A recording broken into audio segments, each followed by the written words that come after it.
A very good morning. A very good morning, all of you. This is Deepika Rawat. Welcome in my YouTube channel Polypedia. तो बच्चों, आज से हम 12th class की political science की series start करने जा रहे हैं और ये सीरीज़ हमारी इस पूरे वर्ष चलेंगी। दोनों ही मीडियम के जो लर्नर्स हैं उनके लिए हेल्प करेगा सेशन, अगर आप लोग ध्यान से सुनते हैं तो। आज की जो वीडियो है हमारी सेशन की फ़र्स्ट क्लास रहेगी। तो आज की क्लास में हम अपना 12th क्लास का इंट्रोडक्शन डिस्कस करेंगे। बुक्स कितनी है, क्या वेटेज उनकी रहेगी एग्ज़ाम पॉइंट ऑफ व्यू से, है ना, और कितने चैप्टर्स हैं एग्ज़ाम पॉइंट ऑफ व्यू से, क्या इंपॉर्टेंट कॉन्सेप्ट्स है। फर्स्ट चैप्टर जो है दोनों बुक्स के, वो पूरी ही बुक का बेस कवर करते हैं। तो हमारा जो मेन फोकस रहेगा वो कॉन्सेप्ट्स और अंडरस्टैंडिंग, है ना। तो चलिए स्टार्ट करते हैं। सेशन अगर पसंद आए तो लाइक करें और आगे शेयर कर दें, और फ्यूचर वीडियोस आप लोगों तक टाइम पर पहुंच सके, समय पर आप लोगों तक पहुंच सके, इसके लिए चैनल को सब्सक्राइब करें। चलिए स्टार्ट करते हैं। होप आपको ये सेशन पसंद आएगा। तो बच्चों 12th क्लास की स्क्रीन पर आप लोगों को दिख रहा होगा इंट्रोडक्शन 12th क्लास का। 12th क्लास की दो बुक्स हैं। फर्स्ट है the contemporary world politics and second book है हमारी politics in India since independence, स्वतंत्र भारत में राजनीति। दोनों ही बुक्स इक्वल वेटेज कैरी करते हैं, 50-50 मार्क्स की। ऐसा नहीं है कि कोई एक बुक ज़्यादा इंपॉर्टेंट है दूसरी बुक कम इंपॉर्टेंट है। दोनों ही बुक इक्वली इम्पॉर्टेंट है। फर्स्ट बुक हमारी जो है ये इंटरनेशनल पॉलिटिक्स को कवर करता है। इंटरनेशनल पॉलिटिक्स को कवर करता है, इसका मतलब ये है कि इंडिया के बाहर, मतलब इंडिया जो हमारी कंट्री है, इस कंट्री के बाहर क्या क्या इवेंट्स हुए हैं और उन इवेंट्स का इंडिया का क्या इंपॉर्टेंट रोल रहा है, ये चीज़ें हम बेसिकली यहाँ देखेंगे। और उन इवेंट्स का इंडिया के ऊपर इम्पैक्ट क्या पड़ा, ये इस तरीके से भी क्वेश्चंस हमारे पूछे गए हैं एग्ज़ाम्स में। सेकेंड बुक हमारी जो है वो पॉलिटिक्स इन इंडिया है सिंस इंडिपेंडेंस, स्वतंत्र भारत में राजनीति। इसके जो कंटेंट है वो बेसिकली इंटरनल इश्यूज़ के ऊपर कवर करता है कि इंडिया के अंदर क्या क्या घटनाएं घटी हैं और कौन कौन सी गवर्नमेंट बनी, क्या क्या पॉलिसीज़ गवर्नमेंट के थ्रू बनाई गई, 5 ईयर प्लान, ये सारी चीज़ें आप लोगों ने 11th में भी पढ़ा होगा, वो इकोनॉमिक्स के थोड़े टॉपिक्स में पढ़ा होगा। तो चलिए स्टार्ट करते हैं फर्स्ट बुक के बारे में। फर्स्ट बुक के यहाँ पे मैंने आपको कुछ यहाँ पे कंसेप्ट्स की लिस्ट चाहिए, चैप्टर्स नहीं है, कंसेप्ट्स की लिस्ट है। और ये वो कंसेप्ट्स है जो पूरी बुक के जो मेन चैप्टर्स हैं ना, मतलब उनको कवर करता है। ये यूँ कह सकते हैं कि पूरे चैप्टर्स में से जो इम्पोर्टेंट कंसेप्ट्स हैं जिनके सराउंडिंग से क्वेश्चंस पूछे जाते हैं, मोस्टली टीचर्स के जो फेवरेट टॉपिक्स रहते हैं क्वेश्चंस पूछने के भी, वाइवा के या फिर एग्ज़ाम पॉइंट ऑफ व्यू से, तो वो यहाँ पे मैंने आपको दिया है स्क्रीन पे, आप देख सकते हैं। ठीक है, कोल्ड वॉर, वर्चस्व की धारणा, the notion of hegemony, we can say दादागिरी, dominance.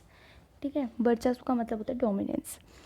International organisation, first book में हमें इंटरनेशनल इश्यूज़ के बारे में पढ़ना है। इंडिया के बाहर इंटरनेशनल ऑर्गेनाइजेशंस क्या बने थे, कैसे बने थे, ये सारी चीज़ें। नीचे आप इश्यूज़ देख सकते हैं इंटरनेशनल। सेकेंड बुक जो है हमारी politics in India since independence, यहाँ पे नीचे कुछ टॉपिक्स लिखे हैं। ठीक है, ये आप देख सकते हैं, भारत का विभाजन, partition of India, election commission और foreign policy, nuclear policy, politics of plan development, ये सारी चीज़ें हम देख सकते हैं। तो आज की क्लास से, आज के सेशन से हम स्टार्ट करेंगे, अपनी फर्स्ट बुक स्टार्ट करेंगे। पहले हम फर्स्ट बुक कवर करेंगे, दी कंटेम्प्रेरी वर्ल्ड पॉलिटिक्स, समकालीन विश्व में राजनीति। समकालीन विश्व में राजनीति, रफ हो जाए जल्दी से, है ना। हाँ जी, तो ये हमारा फर्स्ट चैप्टर रहेगा, the era of cold war. Cold war era, शीत युद्ध का दौर। दौर का मतलब होता है, एरा का मतलब होता है टाइम पीरियड की, कब से कब तक ये वॉर चला था। जो कोल्ड वॉर था ये बेसिकली लड़ा गया था 1945 से 1991 तक, ये वॉर चला था दो ग्रुप्स के बीच में, कैपिटलिस्ट ग्रुप और कम्युनिस्ट ग्रुप। ये बेसिकली आइडियोलॉजी है, पूंजीवादी और साम्यवादी विचारधाराएं है जिनके बीच में लड़ाई चली थी। और ये दो ग्रुप्स बन गए थे, मतलब कई सारी कंट्रीज़ जो थी वो कैपिटलिस्ट आइडियोलॉजी को फॉलो कर रही थी और कई सारी कंट्रीज़ ऐसी थी जो कम्युनिस्ट आइडियोलॉजी को फॉलो कर रही थी। और इन ग्रुप्स को जो रिप्रेजेंट कर रहे थे, जो लीड कर रहे थे, मतलब लीडरशिप होती है ना कोई लीड कर रहा होता है ग्रुप को, तो कैपिटलिस्ट ग्रुप को लीड कर रहा था यूएसए और कम्युनिस्ट ग्रुप को लीड कर रहा था यूएसएसआर। आगे की वीडियो में हम इन दोनों के बीच में डिफरेंस भी डिस्कस करेंगे। पहले शीत युद्ध जो हमारा टॉपिक है कोल्ड वॉर, उस पर आते हैं। कोल्ड वॉर, देखिए वॉर का मतलब हम सभी को पता है, युद्ध का मतलब हम सभी को पता है, जिसमें वेपन्स का बहुत ज़्यादा यूज़ किया जाता है और खून खराबा होता है, डायरेक्ट वॉर होता है, आमने सामने की लड़ाई होती है। लेकिन अगर हम इस वॉर के आगे अगर हम कोल्ड वर्ड ऐड कर दें, शीत वर्ड अगर हम ऐड कर देते हैं ना, तो ये बन जाएगा शीत युद्ध, कोल्ड वॉर, ठीक है। और इसका मीनिंग सिर्फ वॉर जो टर्म है उससे काफ़ी अपोजिट है ना। इसका मीनिंग जो है वो एकदम अपोजिट है। कैसे? लेट्स सी, यहाँ पे आप देखेंगे स्क्रीन में, यहाँ पे कुछ टर्म्स यहाँ पे लिखे हुए हैं, इनको थोड़ा ध्यान से पढ़िएगा, कंसेप्ट ध्यान से सुनिएगा, ठीक है। शीत युद्ध का जो मीनिंग है वो युद्ध से एकदम अपोजिट है। इसमें वेपन्स का यूज़ नहीं किया गया और इसमें खून खराबा नहीं हुआ और ये इनडायरेक्ट लड़ाई थी, ठीक है, ये इनडायरेक्ट लड़ाई थी। लेकिन इसमें जो वॉर की सिचुएशंस थी वो बनी रही, ठीक है। इनडायरेक्ट लड़ाई का मतलब हम ये बोलते हैं कि लड़ाई होने की सिचुएशंस है, चांसेस हैं, पॉसिबिलिटीज़ है, लेकिन जो वॉर था एक्चुअल वॉर नहीं था, ठीक है। सिर्फ आइडियोलॉजी की लड़ाई हो रही थी। फॉर एग्जांपल आप कोई से भी दो पॉलिटिकल पार्टीज़ का एग्जांपल आप ले सकते हैं कि उन दोनों पॉलिटिकल पार्टीज़ की आइडियोलॉजी के बीच में कॉन्फ्लिक्ट होता है। आइडियोलॉजी का मतलब ये होता है अप्रोच, नज़रिया, देखने का नज़रिया, है ना। तो ये आइडियोलॉजी होती है। आगे कोल्ड वॉर की अगर हम डेफिनेशन की बात करें तो ये 2 और 4 मार्क्स में पूछे जाते हैं, ठीक है। कोल्ड वॉर की डेफिनेशन 1 या 2 मार्क्स में ओनली डेफिनेशन पूछी जाती है, 4 मार्क्स में ऐड कर लेते हैं 2+2 कोई और क्वेश्चन इसके साथ ऐड कर दिया, कॉजेज़ वगैरह। तो चलिए डेफिनेशन पे आते हैं। कोल्ड वॉर की definition in simple words, cold war a war of ideology, जैसे हमने डिस्कस किया था कि कैपिटलिस्ट आइडियोलॉजी और दूसरी आइडियोलॉजी हमारी हो जाएगी कम्युनिस्ट आइडियोलॉजी, है ना। तो कोल्ड वॉर हमने बोला in simple words, cold war a war of ideology between 2 super powers in 2 power blocks. 2 super powers हमने यहाँ पे ऑलरेडी डिस्कस कर लिया, यूएसए इन यूएसएसआर, है ना।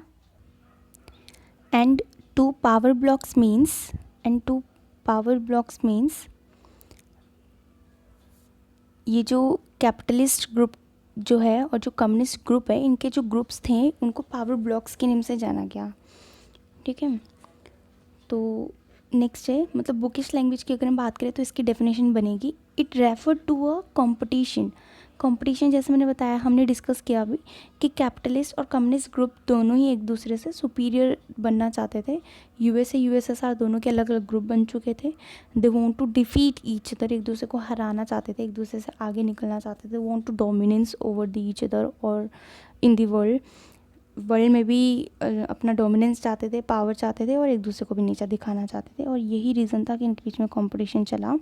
द टेंशन, वॉर की सिचुएशंस बनी रही थी क्योंकि एक्चुअल वॉर नहीं था, possibilities of war remain during the cold war era, situations बनी रही थी, इसी वजह से यहाँ पे टेंशन वर्ड ऐड किया है। And a series of different views यहाँ पे बोला जा रहा है कैपिटलिस्ट एंड कम्युनिस्ट, पूंजीवादी और साम्यवादी विचारधारा के लिए बोला गया है कि and a series of different views between 2 powers, 2 super powers, America also known as USA को ही अमेरिका बोला जाता है, United State of America.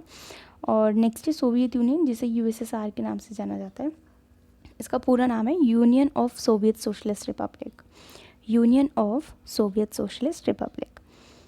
Next है यहाँ पे हिंदी के जो लर्नर्स हैं उनके लिए ये डेफिनेशन यहाँ पे मैंने ये दी है, शीत युद्ध हथियारों के माध्यम से लड़े जाने वाला रक्त रंजित युद्ध ना होकर, शीत युद्ध जो था वो ना तो हथियारों के माध्यम से लड़ा गया था, ठीक है, और ना ही वो रक्त रंजित था।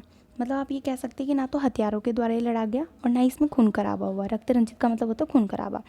तो ये लड़ा कैसे गया? ये लड़ा गया था विचारों के द्वारा। 2 विचारधाराएं ऑलरेडी हम डिस्कस कर चुके, पूंजीवादी और साम्यवादी, और अखबारों के माध्यम से लड़ा गया इसीलिए कहा गया क्योंकि दोनों ही जो कंट्रीज़ थी वो अपनी लैंग्वेज को, अपनी आइडियोलॉजी को प्रमोट करने के लिए न्यूज़पेपर को, मतलब न्यूज़पेपर की हेल्प लेते थे और एक दूसरे को क्रिटिसाइज़ करने का भी सबसे बेस्ट मीडियम जो था न्यूज़पेपर था उस पीरियड में।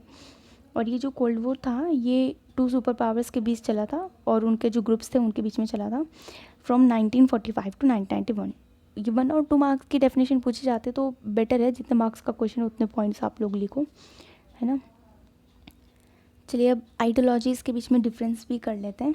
Mention the 1 characteristics each of the ideology of the USSR and the USA.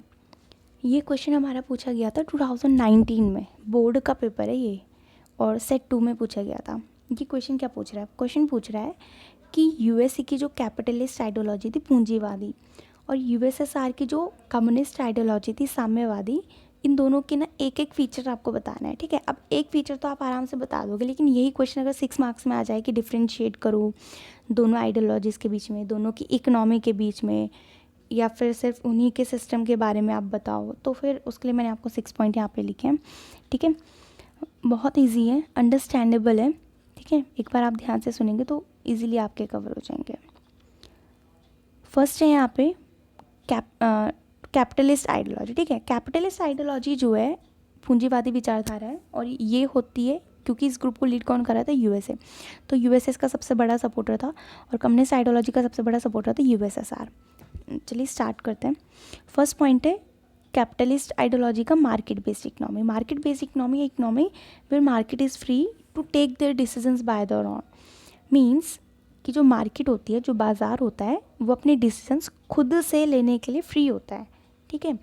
Market can take their decisions by their own, वो अपने निर्णय खुद से ले सकता है। ये होती है मार्केट बेस्ड इकोनॉमी। इकोनॉमिक्स की लैंग्वेज में इसे ओपन मार्केट भी कहते हैं, ओपन मार्केट इकोनॉमी भी कहते हैं, ठीक है। ओपन मार्केट इकोनॉमी मतलब एक ऐसी इकोनॉमी जहाँ मार्केट फ्री होती है, ठीक है। नेक्स्ट है प्लान्ड इकोनॉमी। नेक्स्ट है प्लान्ड इकोनॉमी। ये यहाँ पे प्लान्ड इकोनॉमी है। प्लान्ड इकोनॉमी जो होती है ये ऑलरेडी प्लान्ड होती है, मतलब ये जो इकोनॉमी होती है ऑलरेडी प्लान्ड होती है, मतलब स्टेट इसकी प्लानिंग करता है कि क्या चीज़ होनी है, कैसे इकोनॉमी को रन किया जाएगा, किसका कितने प्राइस में होगी। For example market based economy में आप कोई मार्कर अगर सेल कर रहे हैं, ठीक है, पेन या सेल कर रहे हैं, तो उसका क्वांटिटी कितनी होगी, उसका प्राइस कितना होगा, ये सारी चीज़ें कौन डिसाइड करेगा? ये मार्केट डिसाइड करेगा। But in the planned economy state will decide the price and the quantity of the goods, right. Next है सेकेंड डिफरेंस। कैपिटलिस्ट आइडियोलॉजी में यहाँ पे हमने बोला था इंपॉर्टेंस किसे दी जाती है, तो कैपिटलिस्ट आइडियोलॉजी में क्योंकि मार्केट फ्री होती है तो मार्केट के हाथ में ही पावर होती है। लेकिन अगर हम बात करें कम्युनिस्ट आइडियोलॉजी की, तो कम्युनिस्ट आइडियोलॉजी में क्योंकि स्टेट का कंट्रोल होता है, यहाँ पे अगर हम अपने गुड्स सेल करने जाएंगे ना, तो हमें यहाँ पे स्टेट के नॉर्म्स को फॉलो करना पड़ेगा, because it is planned economy. Also restricted economy से रिस्ट्रिक्टेड इकोनॉमी भी कहते हैं, ठीक है, रिस्ट्रिक्टेड इकोनॉमी भी कहते हैं, because planned economy which is already plan, और प्लान कौन करता है? स्टेट करता है। तो स्टेट के हाथ में सारी पावर होती है, बिकॉज स्टेट के हाथ में ही सारा कंट्रोल होता है, ये रीज़न है। नेक्स्ट है थर्ड डिफरेंस कि कैपिटलिस्ट इकोनॉमी में क्योंकि मार्केट को इंपॉर्टेंस दी जाती है, individual is free to sell their goods according to their need, according to their interest, according, ठीक है, अपने नीड और इंटरेस्ट के अकॉर्डिंग वो सेल कर सकता है, वो परचेज कर सकता है अपने गुड्स को। तो यहाँ पे कंपटीशन होता है। फॉर एग्जांपल मार्केट में कोई अगर न्यू सेलर अगर आए, ठीक है, तो वो अपने गुड्स का जो प्राइस होता है वो क्या करेगा? डिक्रीज़ करेगा, सो दैट कि उसकी जो गुड की जो सप्लाई हो वो इंक्रीज़ हो जाए। प्राइस कम होता है तो मतलब जो गुड्स होता है वो ज़्यादा बिकने के चांसेस होते हैं, तो कस्टमर्स बनाता है। तो इस तरीके से इनका कंपटीशन होता है मार्केट में। लेकिन क्योंकि कम्युनिस्ट आइडियोलॉजी में सारी चीज़ें स्टेट डिसाइड करता है, तो ये रीज़न है कि यहाँ पे कोई भी कंपटीशन नहीं होता। नेक्स्ट है ऑनरशिप। कैपिटलिस्ट आइडियोलॉजी की अगर हम बात करें तो यहाँ पे प्राइवेट ऑनरशिप एक्सेप्टेड होती है, क्योंकि यहाँ पे सारी चीज़ें मार्केट के हाथ में, और मार्केट में प्राइवेट ऑनरशिप होती है, ठीक है। मतलब अगर कोई गुड्स, अगर मार्कर है या कोई भी पेन पेंसिल है, कोई भी गुड्स का एग्जांपल जैसे हमने लिया था सेल के लिए, तो वो गुड्स के ऊपर जो ऑनरशिप होगी, मतलब जो मतलब ऑनरशिप मतलब जैसे उनकी अपनी एक्सेप्टेंस होगी, जो डोमिनेंस होगा, जो कंट्रोल होगा उस पर्टिकुलर रिसोर्सेज के ऊपर, वो उस इंडिविजुअल का होगा, राइट। अगर हम इसकी बात करें कम्युनिस्ट आइडियोलॉजी की, अगर हम बात करें तो कम्युनिस्ट आइडियोलॉजी में क्योंकि सारी चीज़ें स्टेट प्री डिसाइडेड करता है ना, प्री डिसाइडेड इकोनॉमी होती है, स्टेट सारी चीज़ें डिसाइड करता है, तो ये रीज़न है कि यहाँ प्राइवेट ऑनरशिप के बजाय स्टेट ऑनरशिप को एक्सेप्ट किया जाता है। नेक्स्ट है कैपिटलिस्ट आइडियोलॉजी का फिफ्थ पॉइंट है फोकस एंड ऑब्जेक्ट, कि इसका मेन फोकस होता है इंडिविजुअल लिबर्टी का, कि individual should be free, market should be free, market free होनी चाहिए अपने गुड्स को सेल करने के लिए, और इंडिविजुअल लिबर्टी को इम्पोर्टेंस दी जाती है यहाँ पे। और ऑब्जेक्टिव होता है इंडिविजुअल वेलफेयर, कि ज़्यादा से ज़्यादा जो व्यक्ति है उनका कल्याण हो, लोगों के कल्याण की बात की जाती है। लोगों में इंडिविजुअल की बात की जाती है, मतलब ग्रुप को लेके नहीं चलते, इंडिविजुअल को लेके चलते हैं, इसलिए इंडिविजुअल वेलफेयर है। नेक्स्ट है कम्युनिस्ट आइडियोलॉजी का। यहाँ पे अगर कंपैरिजन की अगर हम बात करें तो ये सोसाइटी को लेके चलता है। सोसाइटी को लेके क्यों चलता है? क्योंकि स्टेट सारी चीज़ें डिसाइड करता है, तो स्टेट किसी इंडिविजुअल को लेके पॉलिसीज़ नहीं बनाता, वो पूरी सोसाइटी को लेके पॉलिसीज़ बनाता है, right. Next and last democratic system, लोकतांत्रिक व्यवस्था जिसे बोला गया है, कि कैपिटलिस्ट आइडियोलॉजी के डेमोक्रेटिक सिस्टम को सपोर्ट करता है। Yes, it is democratic. हाँ, ये डेमोक्रेटिक है। कैसे?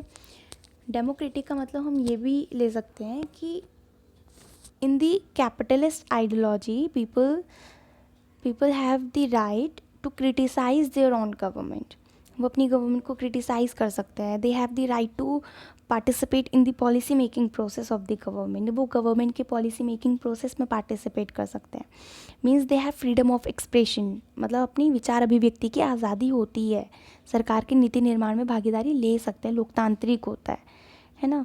तो ये रीज़न है यहाँ पे लोकतांत्रिक है। लेकिन अगर हम बात करें कम्युनिस्ट आइडियोलॉजी की, तो कम्युनिस्ट आइडियोलॉजी में ये डेमोक्रेटिक नहीं होता है, ठीक है, लोकतांत्रिक नहीं होता है। क्यों नहीं होता है? इसके पीछे रीज़न है। क्योंकि यहाँ पे ना सिर्फ वन पार्टी है, यहाँ पे सिर्फ वन पार्टी है। और डेमोक्रेटिक नहीं होता का मतलब यहाँ पे हम ये भी लेंगे कि यहाँ पे लोगों के पास फ्रीडम ऑफ स्पीच नहीं होती, विचार अभिव्यक्ति की आज़ादी नहीं होती। विचार अभिव्यक्ति का मतलब ये है कि जो लोग होते हैं, जो जनता होती है, वो अपनी ही गवर्नमेंट को क्रिटिसाइज़ नहीं कर सकती, किसी भी तरीके से अपनी बातों को एक्सप्रेस नहीं कर सकते। मीन्स जैसे हम पोइट्री के थ्रू और ड्राइंग के थ्रू किसी भी तरीके से अपनी जो इमोशंस होते हैं, अपनी जो बातें होते हैं, उनको एक्सप्रेस करते हैं। तो यहाँ पे किसी भी तरीके से यहाँ पे एक्सेप्टेड नहीं होता अपनी बातों को एक्सप्रेस करना। Completely control by the state होता है पूरी तरीके से कम्युनिस्ट आइडियोलॉजी में। और यहाँ पे सिर्फ वन पार्टी सिस्टम है यहाँ पे यूएसएसआर में, और वो पार्टी है कम्युनिस्ट पार्टी। लेकिन अगर हम बात करें अमेरिका की, अगर हम बात करें तो अमेरिका में टू पार्टी सिस्टम आपको मिलेगा, ठीक है। एक पार्टी है यहाँ पे Republic party, in second party यहाँ पे मैं रफ कर देती हूँ इसे। आप लोग स्क्रीनशॉट ले सकते हैं, है ना, आप लोग स्क्रीनशॉट ले सकते हैं। नीचे डिस्क्रिप्शन में आपको यहाँ पे पीडीएफ फाइल भी मिल जाएगी वैसे, लेकिन बेटर है कि आप स्क्रीनशॉट लें। और इससे भी बेटर है कि आप नोट्स भी साथ साथ बनाते रहें। इन्हीं को फुल नोट्स में आप क्रिएट कर सकते हैं। सेंटेंस फॉर्मेशन करना है आपको, नोट्स आपके लिए अवेलेबल है, ठीक है। सेक्शन अगर पसंद आया हो तो please hit the like button and subscribe my channel. Thank you.